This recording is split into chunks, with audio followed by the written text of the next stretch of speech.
परिसरातून आणि सातपुडा आदिवासी एकता एक्सप्रेस धानोरा मोरत नायगाव आळगाव अशी रावेरपर्यंत ही गाडी आपल्या आदिवासी बांधवांसाठी एक फायद्याची ठरेल। कारण त्या भागात दळणवळणाची साधने कमी असल्यामुळे या आदिवासी एकता समितीने पाठपुरावा करून धानोरा यावल ते धानोरा मार्गे अशी पाळामधून जे आदिवासी पट्टा असतो त्या भागातून एस टीला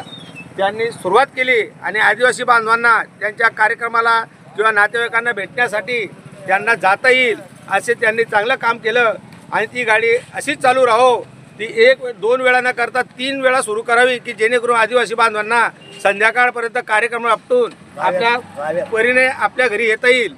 रावेरकडून परत ती धानोराकडून यावल जाईल, यावलवरून परत धानोरा मार्गे रावेरला जाईल आणि तिला चांगल्या प्रकारे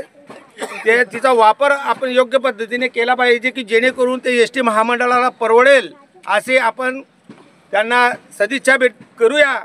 आणि त्यांना पुढील मार्गस्थ करूया अशी मी त्यांना विनंती करतो।